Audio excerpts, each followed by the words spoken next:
Hello friends, आपका स्वागत है हमारे चैनल प्रैक्टिस वाला में, प्रैक्टिस सेट वाला में। जैसा कि हमारी रेलवे की सीरीज आने वाले जो एग्ज़ाम है रेलवे के RPF, NTPC, ALP, technician, group D, इन सब को लेके जो हमारा प्रैक्टिस सेट चल रहा है उसका ये सेट नंबर 4 है। कल हम लोग सेट नंबर 3 तक देखेंगे, आज हम लोग चलेंगे आगे सेट नंबर 4। सेट नंबर 4 में फर्स्ट क्वेश्चन है हमारा, नींबू के रस का पीएच मान क्या होगा।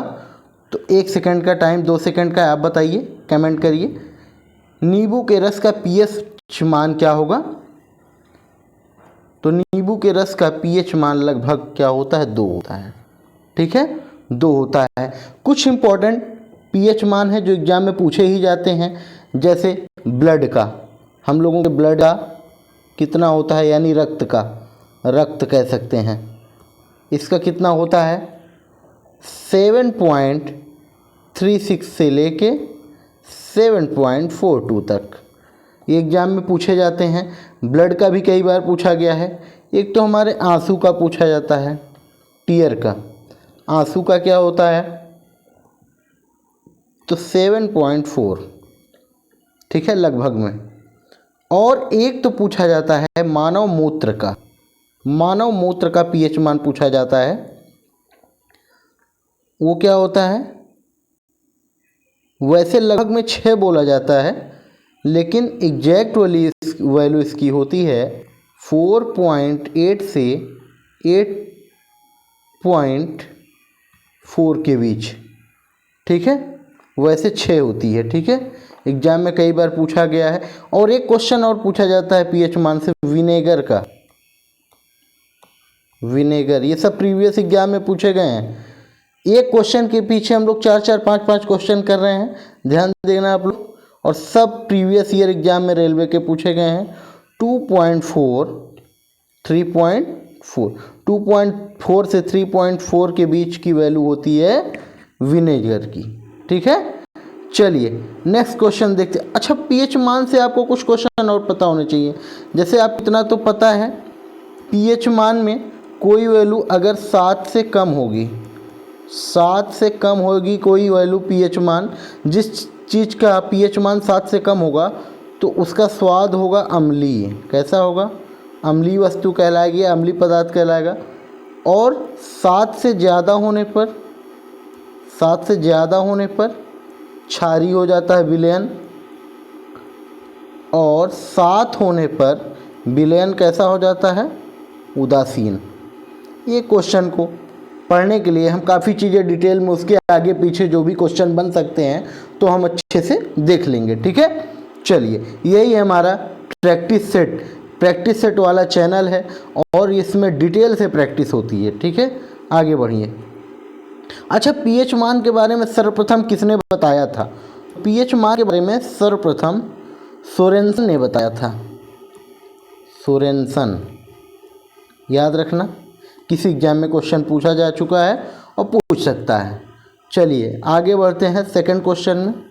आप लोग कॉपी पेन बैठ स्क्रीनशॉट लेके, रोक के, वीडियो को पॉज करके आप लोग नोट भी कर सकते हैं। चलिए सेकंड क्वेश्चन, इससे हमारा एक तो प्रैक्टिस हो ही रहा है, उसके साथ कई क्वेश्चन तैयार हो रहे हैं और डिटेल एनालिसिस हो रही है। ठीक है, सेकंड क्वेश्चन हम लोग देखेंगे, ब्रायोफाइटा निम्नलिखित में से किस वनस्पति से संबंधित है।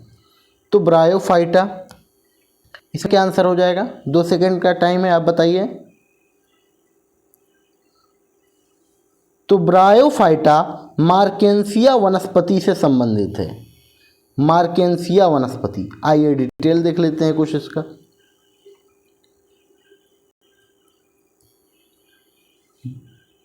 ब्रायोफाइटा वर्ग के पौधों को उभयचर भी कहा जाता है। जो ब्रायोफाइटा वर्ग के पौधे होते हैं इस ग्रुप के, उनको उभयचर भी कहते हैं। ठीक है, उभयचर भी कहते हैं। ब्रायोफाइटा पादप शरीर के एक भाग से दूसरे भाग तक जल तथा दूसरी चीज़ों के संवहन के लिए इनके अंदर ऊतक नहीं होते, इनके अंदर ऊतक नहीं होते, जो शरीर के अंदर एक भाग से दूसरे अंतर तक जल या दूसरी चीज़ों को ले जाए। अच्छा, ब्रायोफाइटा में क्या केवल मार्केंसिया ही एग्जाम्पल है? नहीं नहीं, एक आता है मांस, ऐसे मांस, वो मांस मीट नहीं, ये मांस, ठीक है। चलिए अब इसमें कुछ और देख लीजिए। एक क्वेश्चन पूछता है टेरिडोफाइटा से, किससे? ये तो ब्रायोफाइटा है, टेरिडोफाइटा पूछा गया है एग्जाम में। टेरिडोफाइटा, टेरिडोफाइटा में पानी और अन्य पदार्थों के संवहन के लिए संवहन ऊतक पाए जाते हैं। ब्रायोफाइटा में जो नहीं पाया जाता वो टेरिडोफाइटा में पाया जाता है। अच्छा, ब्रायोफाइटा का तो एग्जाम्पल पूछ लिया। अब अगर जो एग्ज़ाम हो सकता है, आपके एग्ज़ाम जो आने वाले एग्ज़ाम हो, अपकमिंग एग्ज़ाम हो, उसमें टेरिडोफाइटा का एग्जाम्पल पूछ ले, तो टेरिडोफाइटा का एग्जाम्पल देखेंगे हम लोग। टेरिडोफाइटा, टेरिडोफाइटा अगर हम बहुत धीरे चल रहे हों तो आप लोग वीडियो की स्पीड बढ़ा के देख सकते हैं। टेरिडोफाइटा से एग्जाम में पूछा जा सकता है, इसके एग्जाम्पल देख लीजिए। जैसे ब्रायोफाइटा से मार्केंसिया हो गया, तो टेरिडोफाइटा में क्या हो गया? मार्सिलिया। क्या?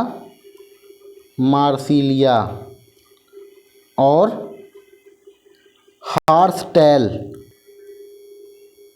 Horse tell. और एक होता है फर्न। ये सब एग्जाम्पल किसके हैं? टेरिडोफाइटा के। याद रहे, ब्रायोफाइटा पूछा जा चुका है, टेरिडोफाइटा पूछने की संभावना है, तो आपको ये पता होना चाहिए, ठीक है। चलिए अब ब्रायोफाइटा के अंग पूछता है।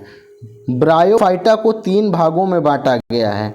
जो ब्रायोफाइटा है उसको 3 भागों में बांटा गया है। कौन कौन से 3 भाग हैं भाई? एक है हिपैटिसी, हिपैटिसी, और एक है मसाई। मसाई ब्रायोफाइटा से संबंधित है, याद रखना। मसाई कई बार पूछा गया है टीसीएस के पैटर्न में। एक है तीसरा एथोसिरोटी, एथोसिरोटी, एथोसिरोटी, ठीक है। चलिए आगे बढ़ते हैं। अगला क्वेश्चन देखेंगे, पाइथन क्या है? एक पाइथन मतलब अजगर भी होता है, आपको पता ही होगा। तो पाइथन क्या है बताइए? पाइथन जो है एक कंप्यूटर में एक प्रोग्रामिंग भाषा है। क्या है? एक प्रोग्रामिंग भाषा है, ठीक है। कंप्यूटर में भाषा से काफ़ी क्वेश्चन आते हैं, कई बार भाषा से क्वेश्चन देखने को मिले हैं। जैसे पाइथन प्रोग्रामिंग भाषा है, और एक प्रोलॉग होता है, एक भाषा है प्रोलॉग। ये भी पूछी गई है कि प्रोलॉग भाषा कब विकसित हुई? 1972 में। 1972 में पूछा गया है कि प्रोलॉग भाषा कब विकसित हुई, तो 1972 में। बहुत इंपॉर्टेंट है, नोट कर लीजिएगा आप लोग। दूसरा एक भाषा पूछी जाती है फोर्ट्रान। एक भाषा पूछी जाती है फोर्ट्रान। ये कब बनी? ये बनी थी 1957 में। इसका सन पूछा गया। किस कंपनी ने इस भाषा को बनाया था? तो IBM कंपनी। आपको पता है IBM कितनी फेमस कंपनी है, ठीक है। एक भाषा और क्वेश्चन पूछा जाता है, एक तो फोर्ट्रान से पूछा जाता है और एक प्रोलॉग से, एक पाइथन हो गया। एक लोगो भाषा पूछता है। ये जो लोगो भाषा है ये किस काम में आती है? तो ये बच्चों की शिक्षा में काम आती है। लोगो भाषा बच्चों की शिक्षा में काम आती है। किसमें? बच्चों की शिक्षा में, बच्चों की शिक्षा में। नोट करते चलिए आप लोग। अगला क्वेश्चन देखेंगे, क्वेश्चन नहीं देखेंगे, इसी में एक भाषा और है भी। एक कोबोल भाषा पूछी जाती है। एक भाषा पूछी जाती है कोबोल, COBOL। ये भाषा किस यूज में आती है? तो ये बहुत इंपॉर्टेंट है, कई बार पूछा गया है। ये बिजनेस भाषा है, व्यावसायिक भाषा, व्यावसायिक भाषा, ठीक है। व्यावसायिक भाषा क्या कहेंगे? इसको व्यावसायिक भाषा। कोबोल को किस तरह की भाषा कहते हैं? व्यावसायिक भाषा, ठीक है। और इसी ऑप्शन में आप लोग देखिए एक मैलवेयर है। ये मैलवेयर क्या है भाई? ये मैलवेयर आप एक प्रकार का एंटीवायरस सॉफ्टवेयर है। क्या है? एंटीवायरस। मैलवेयर का नाम क्या है? एंटीवायरस। और ये वेब तो ब्राउज़र है, ये आप जान ही रहे हैं। चलिए अब हम लोग देखते हैं अगले क्वेश्चन पे। मायोपिया वाले व्यक्ति को की दृष्टि को ठीक करने के लिए किस प्रकार के लेंस की आवश्यकता होती है? कल हम लोग पढ़े थे दूर दृष्टि दोष, निकट दृष्टि दोष, कल के प्रैक्टिस सेट में, तो उसमें डिटेल में बताए थे आपको। तो मायोपिया वाले व्यक्ति की दृष्टि को ठीक करने के लिए अपसारी लेंस की जरूरत पड़ती है। किसकी? अपसारी लेंस। अपसारी लेंस की किसकी जरूरत पड़ती है? अपसारी लेंस की जरूरत पड़ती है। और आप पता ही है लेंस दो होते हैं, अपसारी और अभिसारी, ठीक है। अपसारी लेंस को अवतल लेंस कहते हैं। इसी को कहते हैं अवतल लेंस। अवतल लेंस। तो जिसको मायोपिया हुआ रहेगा उसको अवतल लेंस की ज़रूरत पड़ेगी। मायोपिया को ही आपको क्या कहते हैं? निकट दृष्टि दोष भी कह सकते हैं। क्या कह सकते हैं? निकट दृष्टि दोष भी कह सकते हैं, ठीक है। अच्छा, अपसारी लेंस को अवतल लेंस कहते हैं, ठीक है। अब अवतल लेंस की एक बार क्षमता पूछा जाता है। इसकी क्षमता क्या होती है? तो माइनस में होती है, -d डायोप्टर, ठीक है। -d होती है इसकी क्षमता। मायोपिया में होता क्या है? प्रतिबिंब रेटिना से पहले बनता है। कल बताए थे आपको, कल के प्रैक्टिस सेट में, मायोपिया मतलब निकट दृष्टि दोष, इसके बारे में डिटेल कल बताए थे हम लोग, ठीक है। कल के प्रैक्टिस सेट में आप लोग देख लेना, अच्छे से क्लियर हो जाएगा।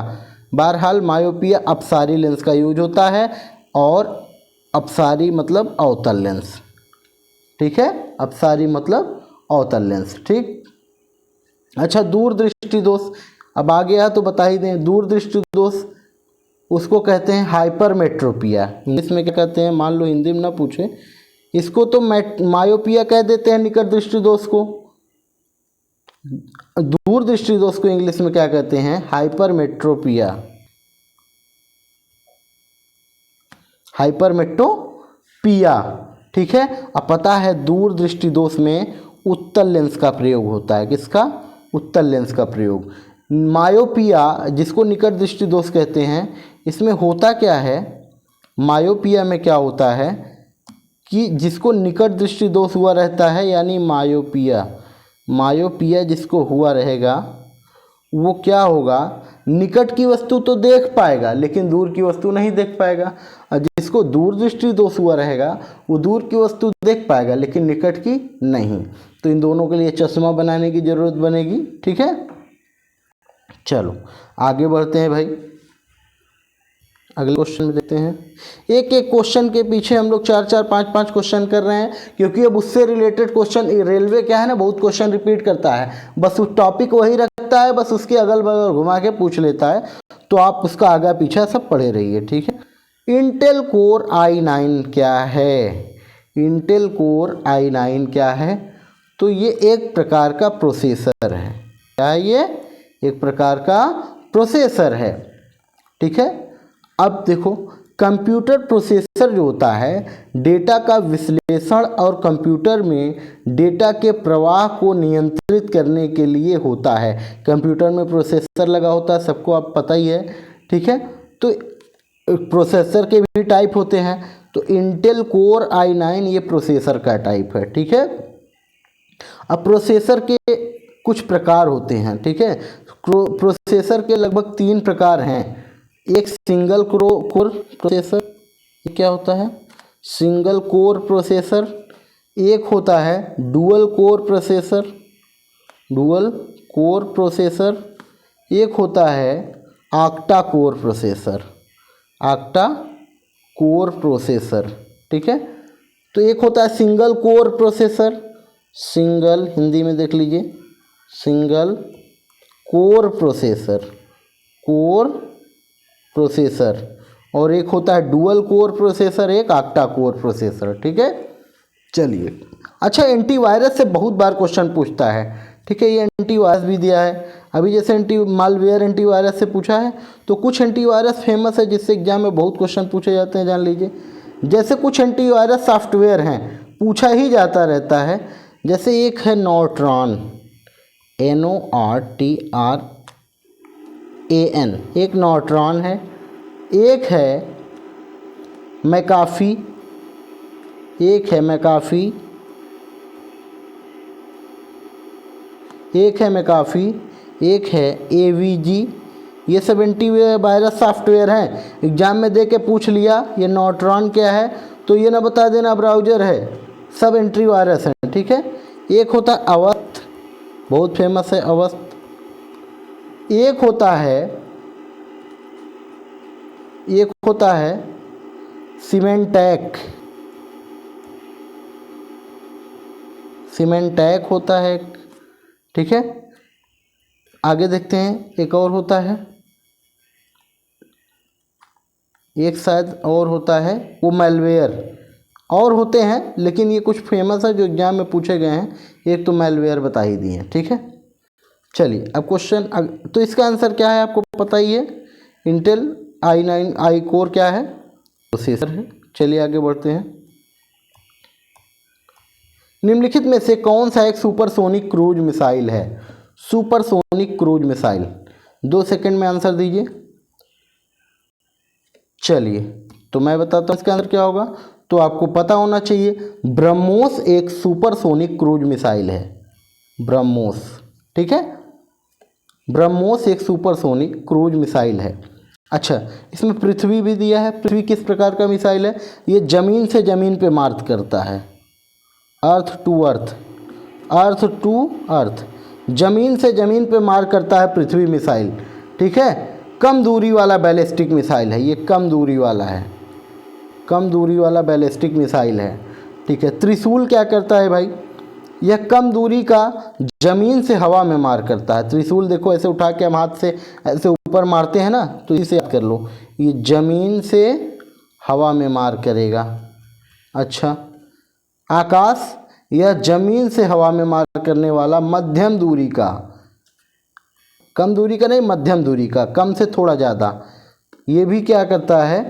ज़मीन से हवा में मार करता है, ज़मीन से हवा में, ठीक है। अच्छा, ब्रह्मोस तो सुपरसोनिक मिसाइल है ही है। एक एग्जाम में पूछा गया है सागरिका के बारे में, एग्जाम में पूछा गया है Sagarika, Sagarika,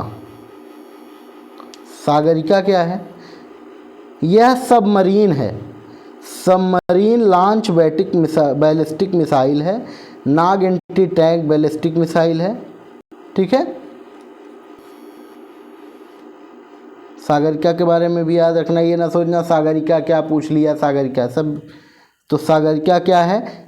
submarine launch ballistic missile, submarine जो उसमें चलता है समुंदर में, ठीक है। चलो आगे देखते हैं क्वेश्चन नंबर नेक्स्ट, यानी 7। बेरी रोग है, बहुत फेमस क्वेश्चन है सब भाई। बेरी रोग किसकी वजह से होता है?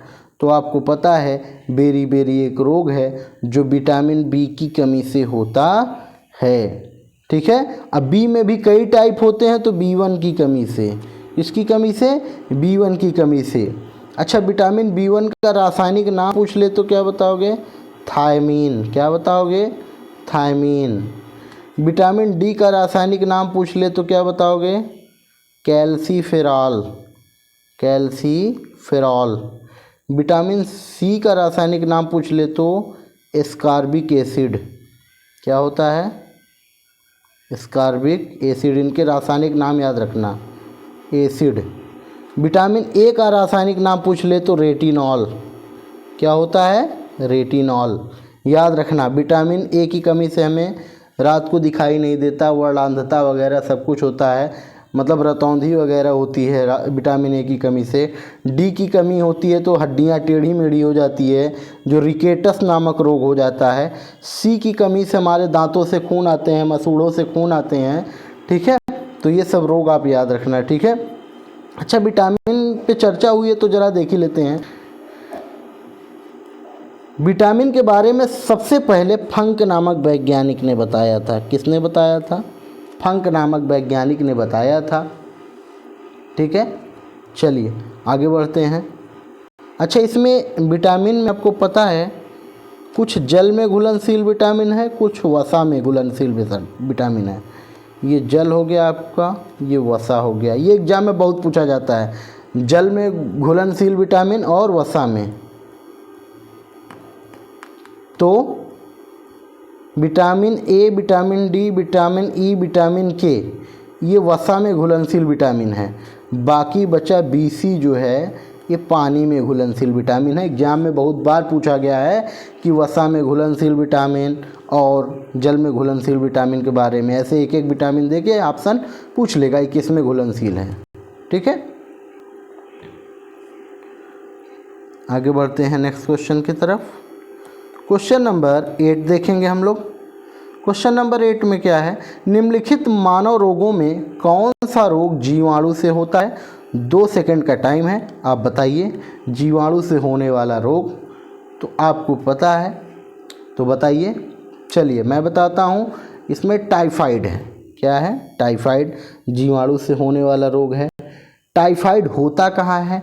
हमारी जो छोटी आंत है उसको प्रभावित करता है, स्मॉल इंस्टेंटाइन को, स्मॉल इंस्टेंटाइन को। ठीक है, इंस्टेंटाइन को यानी छोटी आंत को प्रभावित करता है। ठीक, एग्जाम में पूछ लेता है टाइफाइड में क्या प्रॉब्लम, कहाँ प्रॉब्लम होती है, तो छोटी आंत। ठीक है, अच्छा, तो टाइफाइड का जो परीक्षण होता है, टेस्ट होता है, बहुत बार की एग्जाम में पूछा गया विडाल टेस्ट। टाइफाइड जो टेस्ट कराते हैं उसको विडाल टेस्ट के नाम से जानते हैं। ठीक है, अच्छा, हेपेटाइटिस ए हो गया आपका, ये पोलियो हो गया, चेचक हो गया। पोलियो, चेचक, खसरा, ये सब किससे? वायरस से होते हैं। ठीक है, हैजा, टेटनस, क्षय रोग, एंथ्रेक्स, डिफ्थीरिया, ये सब नहीं। देखिए, हेपेटाइटिस, पोलियो, चेचक, खसरा नहीं। हेपेटाइटिस, पोलियो और चेचक ये सब किससे होते हैं भाई? वायरस से होते हैं। ठीक है, और बैक्टीरिया वायरस से होते हैं और जीवाणु को बैक्टीरिया कहते हैं। तो बैक्टीरिया से क्या क्या रोग होते हैं? तो बैक्टीरिया से होने वाले रोग में आप समझ लीजिए टाइफाइड हो गया, बुखार हो गया, हैजा, टेटनस, टीबी, एंथ्रेक्स, डिप्थीरिया, ये सब बैक्टीरिया से होने वाले रोग हैं। ठीक है, और कुछ वायरस से क्या होते हैं? जैसे खांसी जुकाम सब वायरस से होता है, डेंगू बुखार सब वायरस से होता है, एड्स वायरस से होता है, खसरा भी वायरस से होता है। खसरा भी किससे होता है? वायरस मतलब विषाणु से। ठीक है, पोलियो भी, चेचक, चिकन पॉक्स, ये सब वायरस से होते हैं। ठीक है, चलिए आगे बढ़ते हैं। सब याद रखना, वीडियो को बार बार सुनना, याद हो जाएगा। चलिए क्वेश्चन नंबर 9 देखते हैं हम लोग। क्वेश्चन नंबर 9 देखेंगे, निम्नलिखित में से कौन सा एक यूनेस्को विश्व धरोहर स्थल नहीं है? अच्छा, यूनेस्को में कौन शामिल नहीं है इसमें, तो आप बताइए।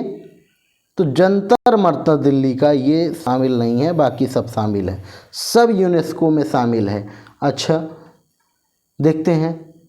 अच्छा, ये जो देखो जंतर मंतर कई जगह हैं, दिल्ली में है, जयपुर में है। तो जो जयपुर वाला जंतर मंतर है वो 2010 में शामिल हो गया था यूनेस्को में। जयपुर में एक जंतर मंतर है, जयपुर में एक जंतर मंतर है, वो 2010 में शामिल हो गया था यूनेस्को में, बट दिल्ली वाला शामिल नहीं हुआ है। ठीक है, तो यहाँ तो दिल्ली वाला ऑप्शन में दिया है तो ये शामिल नहीं है। बाकी अजंता की गुफाएं, रानी की बाव, ये सब यूनेस्को में शामिल हैं। ठीक है, अच्छा, ये अजंता की गुफा जो है कहाँ? औरंगाबाद कहाँ है? महाराष्ट्र में। रानी की बाव ये पाटन है ना, पाटन शहर में।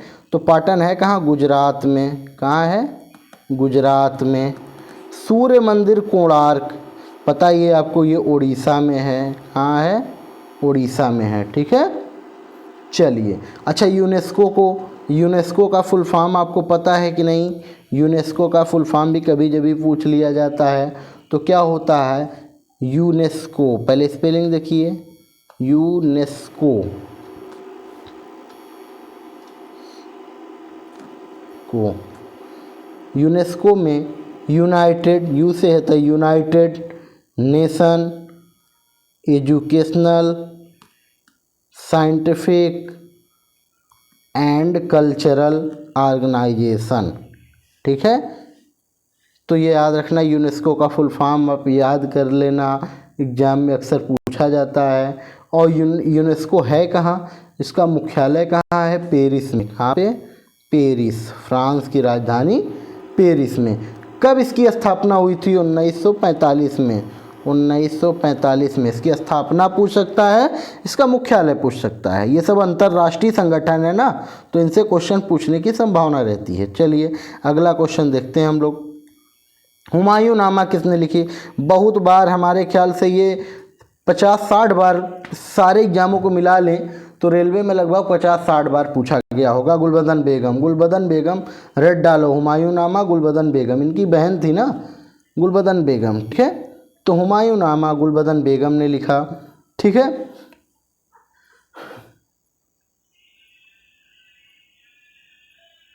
अब देखिए, बाबर के 4 पुत्रों में हुमायूं सबसे बड़े थे, आपको पता ही था। ठीक है, और ये बाबर के बाद राजगद्दी पर भी बैठे। ठीक है, अच्छा, एक बार पूछा जाता है कि अकबर नामा किसने लिखा? कुछ किताबें फेमस हैं मुग़ल काल में, अकबर नामा, तो ये अबुल फजल ने लिखा। कौन लिखा? अबुल फजल, याद रहे, अबुल फजल ने लिखा। अकबर नामा हो गया, हुमायूं नामा हो गया। एक पूछा जाता है बाबर नामा, बाबर नामा किसने लिखा? तो ये खुद बाबर ने ही लिखा था। बाबर नामा खुद बाबर ने ही लिखा था। ठीक है, चलिए आगे बढ़ते हैं। अगला देखेंगे, जिम कॉर्बेट नेशनल पार्क कहाँ है? उत्तराखंड में है, आपको पता ही है। सबसे पुराना Jim Corbett national park Bharat का पहला राष्ट्रीय उद्यान है। ये फर्स्ट नेशनल पार्क है इंडिया का, भारत का पहला राष्ट्रीय उद्यान है। इसकी स्थापना 1936 में हुई थी।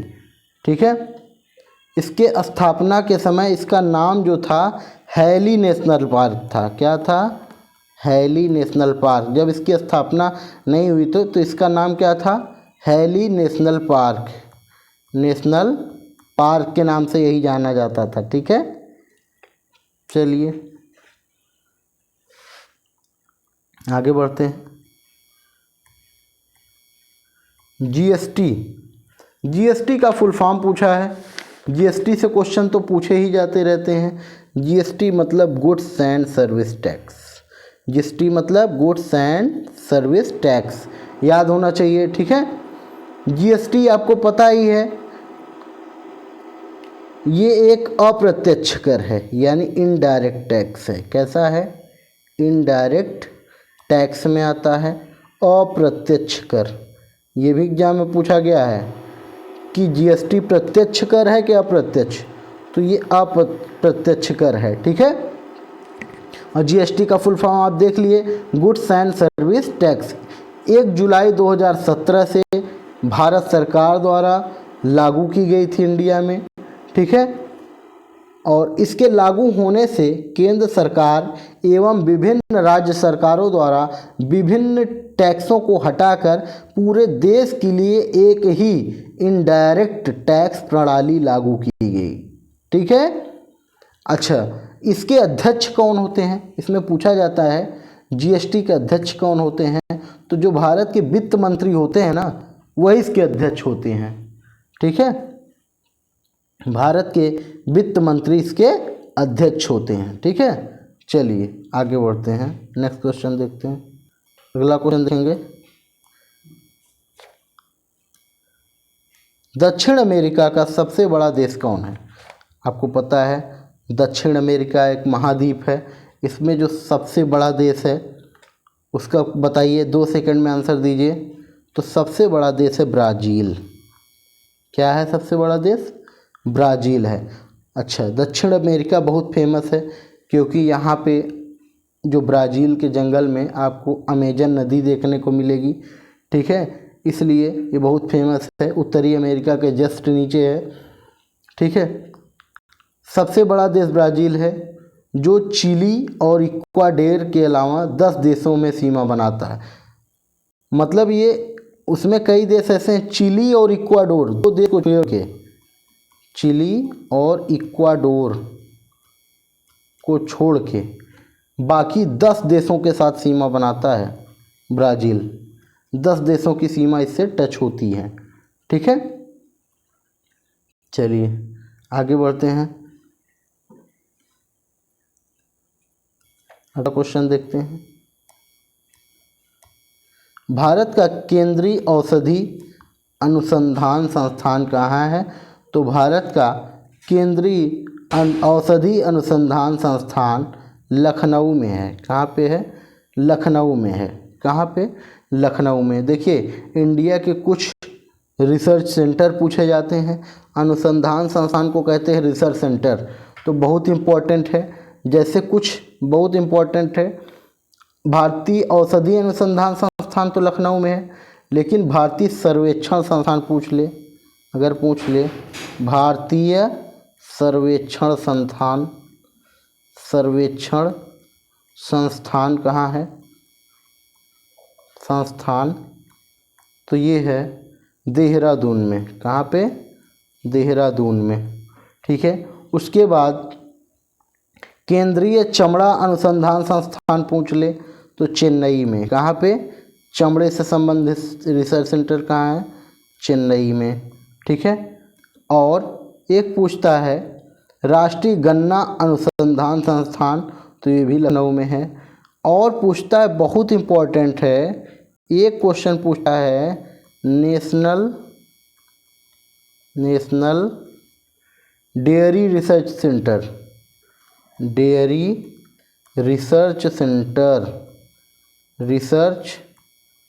सेंटर नोट करते चलिए आप लोग। करनाल में। कहाँ है? करनाल में, ठीक। करनाल आपको पता ही है कहाँ पे? हरियाणा में है। चलिए अगले क्वेश्चन को हम लोग देखते हैं, ठीक है। 15 क्वेश्चन देखते हैं। निम्नलिखित में से कौन सा स्थान यूरेनियम के खनन के लिए प्रसिद्ध है? तो यूरेनियम के खनन के लिए आपको पता ही है, जादूगोड़ा प्रसिद्ध है। जादूगोड़ा कहाँ है? भारतीय यूरेनियम निगम की स्थापना 1967 में किया गया था। भारतीय यूरेनियम निगम का मुख्यालय जादूगोड़ा में स्थित है। क्या कहिए,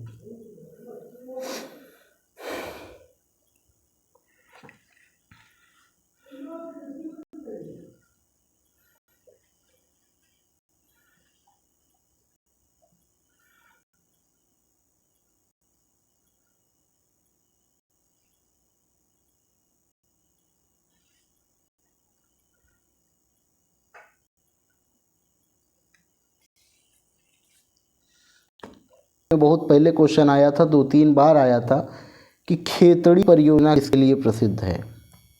खेतड़ी परियोजना, खेतड़ी तो ये राजस्थान में है, ठीक है, राजस्थान में है और तांबा के लिए प्रसिद्ध है। किसके लिए? तांबा के लिए। खेतड़ी परियोजना बहुत बार पूछा गया है, तांबा के लिए है। कहाँ पे?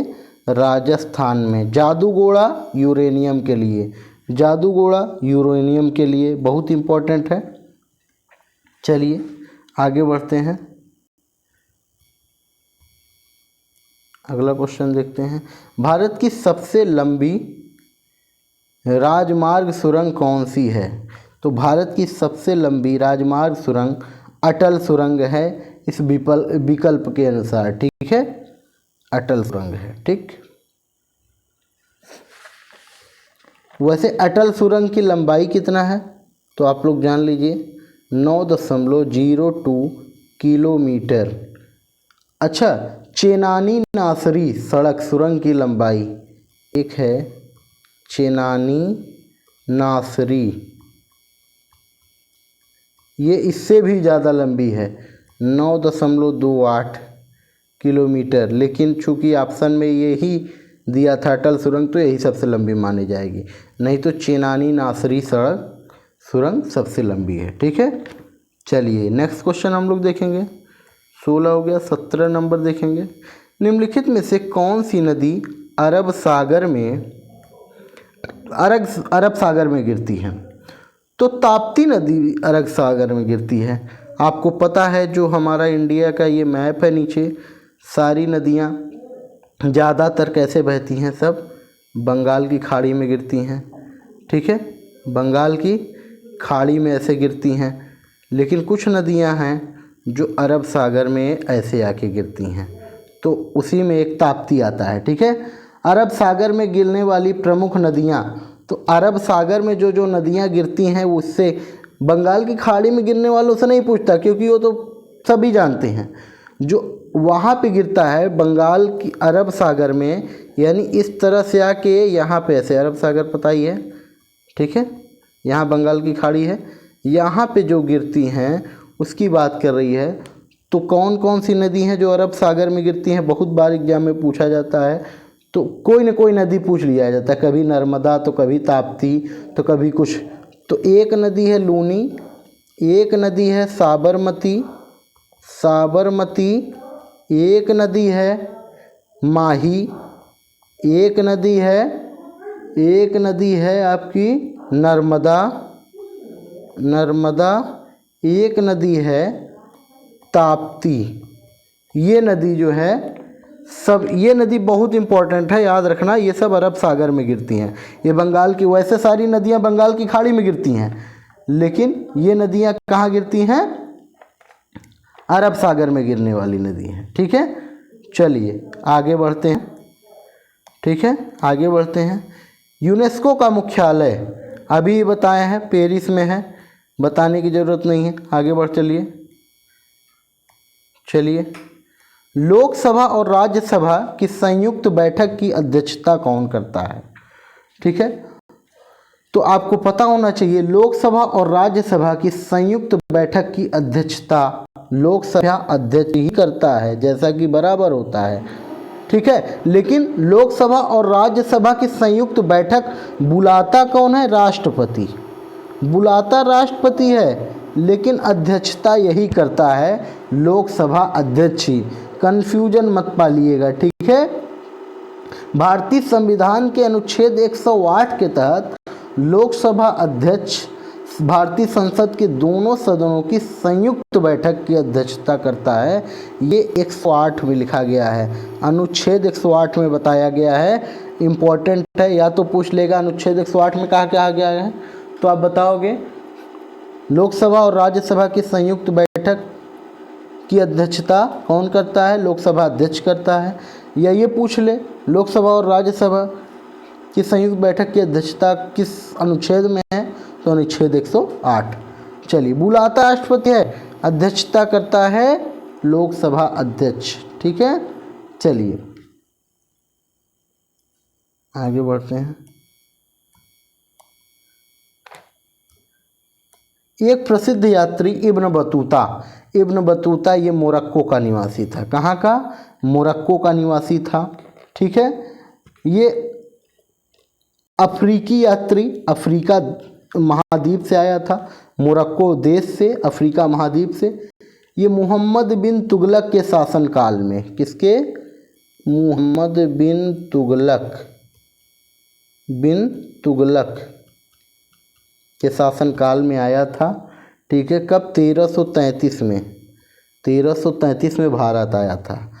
सुल्तान ने, मोहम्मद बिन तुगलक ने इसे दिल्ली का काजी बना दिया था। इसको क्या? दिल्ली का काजी बना दिया था। क्या बना दिए थे? दिल्ली का काजी बना दिए थे। लगभग 1342 ईस्वी में मोहम्मद बिन तुगलक ने इसे अपने राजदूत के रूप में चीन भेजा था। इसको चीन भेजे थे मोहम्मद बिन तुगलक। इब्न बतूता ने अपनी एक पुस्तक लिखी, इसके पुस्तक का नाम पूछा जाता है रेहला। क्या? इस पुस्तक का नाम क्या है? रेहला बहुत बार पूछा गया है। ठीक है, चलिए आगे बढ़ते हैं। तो मोहम्मद बिन तुगलक से क्वेश्चन बनते हैं। ये कब आया? 1333 में भारत आया। ये किसके शासनकाल में आया? मोहम्मद बिन तुगलक के। इसकी बुक कौन सी है? रेहला। ठीक है, चलिए आगे बढ़ते हैं। अगला क्वेश्चन देखते हैं। क्वेश्चन नंबर 21 देखते हैं। सार्क के सदस्य, ठीक है, तो सार्क का पूरा नाम क्या है? South Asian association for regional cooperation. South Asian association for regional cooperation. इसकी स्थापना कब हुई थी सार्क की? तो सार्क की स्थापना कब हुई थी आपको पता ही है। तो 8 दिसंबर 1985, 8 दिसंबर 1985 में हुई थी। ठीक है, इसके सदस्य कितने हैं? 8 सदस्य हैं। 8 सदस्य हैं। कौन कौन से? 8 सदस्य हैं। 8 सदस्य देश हैं। कौन कौन से हैं? चलिए इसके सदस्य देश गिन लीजिए, कौन कौन से हैं भाई? जो इसमें नहीं होगा वही आंसर हो जाएगा। मालदीव, ठीक है, श्रीलंका, भारत, पाकिस्तान, अफ़गानिस्तान, नेपाल, भूटान, बांग्लादेश। ठीक है, ये सब हैं। और इसका जो मुख्यालय है वो कहाँ है? काठमांडू में। कहाँ पे है? नेपाल, काठमांडू। नेपाल की राजधानी काठमांडू में इसका मुख्यालय है। ठीक है, चलिए। अच्छा, अफ़गानिस्तान इसमें कब शामिल हुआ? तो 2007 में। अफ़गानिस्तान इसमें 2007 में शामिल हुआ। पूछा जाता है सार्क में अफ़गानिस्तान कब शामिल हुआ? तो 2007 में। चलिए अगले क्वेश्चन की तरफ बढ़ते हैं तेजी से। भारतीय संविधान के जनक के रूप में किसे जाना जाता है? आपको पता ही है, डॉक्टर भीमराव अंबेडकर को भारतीय संविधान के जनक के रूप में जाना जाता है। ठीक है, भारतीय संविधान सभा का गठन पूछा जाता है कब हुआ? तो भारतीय संविधान सभा का गठन जो है कैबिनेट मिशन योजना जो 1946 में आई थी, कैबिनेट मिशन योजना 1946 के अंतर्गत हुआ था। 9 दिसंबर 1946 को संविधान सभा की पहली बैठक हुई थी। ठीक है, और इसकी अध्यक्षता डॉक्टर सच्चिदानंद सिन्हा ने की, लेकिन अस्थायी रूप से। फिर 11 दिसंबर 1946 को दूसरी बैठक हुई जिसके अस्थायी अध्यक्ष डॉक्टर राजेंद्र प्रसाद बने थे। आपको पता ही है। ठीक है, चलिए आगे बढ़ते हैं। जातक कथाएं किससे संबंधित हैं? जातक कथाएं बौद्ध धर्म से संबंधित है। बहुत फेमस क्वेश्चन है। बौद्ध धर्म के प्रवर्तक जो बुद्ध थे उनका जन्म कपिलवस्तु लुम्बिनी में हुआ था। ठीक है, महात्मा बुद्ध के पिता के बारे में पूछ लेता है। बुद्ध जी के पिता का नाम क्या था? तो शुद्धोधन था। क्या था? शुद्धोधन। तथा माता का नाम महामाया था। ठीक है, जातक कथाएं किससे संबंधित है? बौद्ध धर्म से। ठीक है, चलिए आगे बढ़ते हैं। कावेरी जल विवाद किन किन राज्यों के बीच है? तो कावेरी जल विवाद कर्नाटक और तमिलनाडु के बीच है। ठीक है, कावेरी नदी है उसके पानी को लेके विवाद रहता है, लड़ाई रहती है कर्नाटक और तमिलनाडु के बीच। ठीक है, कावेरी नदी कर्नाटक में पश्चिम घाट पर ब्रह्मगिरी या पुष्पगिरी पहाड़ी से निकलकर कर्नाटक के वन तमिलनाडु में प्रवाहित होती है। ठीक है, कावेरी नदी को दक्षिण की गंगा भी कहते हैं। कावेरी नदी को दक्षिण की गंगा कहते हैं। दक्षिण की गंगा कहते हैं। ठीक है, फेमस क्वेश्चन है। ठीक है, सिंचाई को लेके यहाँ कर्नाटक और तमिलनाडु में बहुत इसमें विवाद रहता है।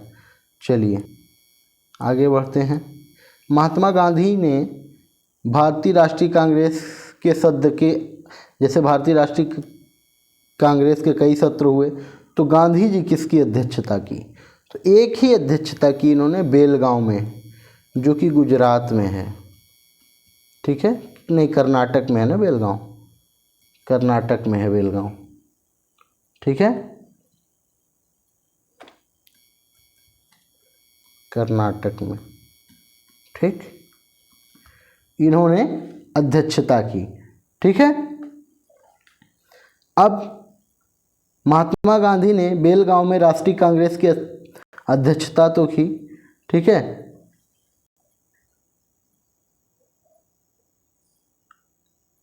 कुछ अधिवेशन है बहुत इम्पोर्टेंट है, पूछे ही जाते हैं। जैसे कानपुर में किसने अध्यक्षता की? तो सरोजनी नायडू। ये बहुत बार पूछा गया है।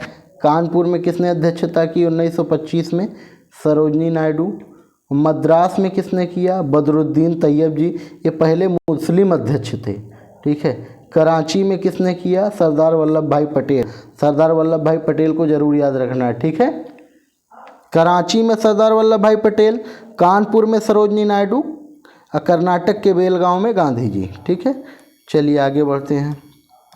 नेक्स्ट क्वेश्चन, गीत गोविंद, ये बहुत फेमस क्वेश्चन है। ये रचयिता पूछा जाता है, गीत गोविंद किसने लिखा? तो जयदेव ने। ठीक है, गीत गोविंद जयदेव ने लिखी। गीत गोविंद में लिखा क्या गया है? भगवान श्री कृष्ण की कथाओं का वर्णन है। ठीक है, जयदेव जो थे बंगाल के सेन वंश के अंतिम राजा लक्ष्मण सेन के आश्रित महाकवि थे। ठीक है, किसके बारे में? श्री कृष्ण जी के बारे में इन्होंने लिखा है। ठीक है, गीत गोविंद। चलिए आगे बढ़ते हैं। भारत में सांप्रदायिक चुनाव प्रणाली, कल ये क्वेश्चन आया था, मार्ले मिंटो सुधार में हुआ था ना, कल ये क्वेश्चन आया था। तो भारत में सांप्रदायिक चुनाव प्रणाली सबसे पहले मार्ले मिंटो सुधार के अंतर्गत आई। इसी में अंग्रेज़ों ने बोल दिया, इसी में क्या कि मुसलमानों के लिए अलग चुनाव, कहें कि उनके लिए अलग क्षेत्र कह दो, अलग चुनाव लड़े, तो यहीं से फूट डालना अंग्रेज़ों ने शुरू कर दिया था। ठीक है, तो मार्ले मिंटो सुधार के अंतर्गत। ठीक है, मार्ले मिंटो सुधार को भारत परिषद अधिनियम भी कहते हैं, आपको पता है। इसके द्वारा मुसलमानों के लिए पृथक निर्वाचन क्षेत्र की सुविधा की गई। विधान परिषद के अध्यक्ष की अनुमति से सदस्यों को सार्वजनिक हित के विषयों पर प्रश्न पूछने का अधिकार मिला। ठीक है, अब बाकी रॉलेट एक्ट जानी 1919, इसे काला कानून भी कहते थे गांधी जी। ठीक है, क्रिप्स मिशन जारी रहे, विवेल प्लान जानी रहे, कल सब पढ़े थे हम लोग। चलिए क्वेश्चन नंबर 27 हो गया, इसका आंसर क्या है? मार्ले मिंटो सुधार। ठीक, आगे बढ़ते हैं। क्वेश्चन नंबर 28 देखते हैं। कैबिनेट मिशन किस वर्ष आया? तो ये 1946 में आया, अभी ऊपर भी देखे हैं। कैबिनेट मिशन 1946 में भारत आया। ठीक है, इंग्लैंड में 1945 में क्लीमेंट एटली के नेतृत्व में ब्रिटिश मंत्रिमंडल ने सत्ता ग्रहण की। ठीक है, वहाँ के प्रधानमंत्री थे इंग्लैंड के, क्लीमेंट एटली जो थे। क्लीमेंट एटली 1945 में ब्रिटेन के प्रधानमंत्री थे। ठीक है, प्रधानमंत्री इटली ने 19 फरवरी 1946 को भारतीय संविधान सभा की स्थापना एवं तत्कालीन ज्वलन समस्याओं पर भारतीयों से विचार विमर्श के लिए कैबिनेट मिशन को भारत भेजने की घोषणा की। तो 19 फरवरी और 1946 को वहाँ से इंग्लैंड से भेजा गया कैबिनेट मिशन। ठीक है, चलिए आगे बढ़ते हैं। हमारा लास्ट क्वेश्चन था ये। ठीक है, अगर हमारा वीडियो पसंद आए तो आप लोग हमारे चैनल को सब्सक्राइब करिए, और जो भी इसमें कमी हो आप लोग प्लीज़ कमेंट करके बताइए, जिससे हम आने वाली वीडियो में सुधार कर पाएँ। ठीक है, तब तक के लिए बाय बाय, मिलते हैं नेक्स्ट वीडियो में।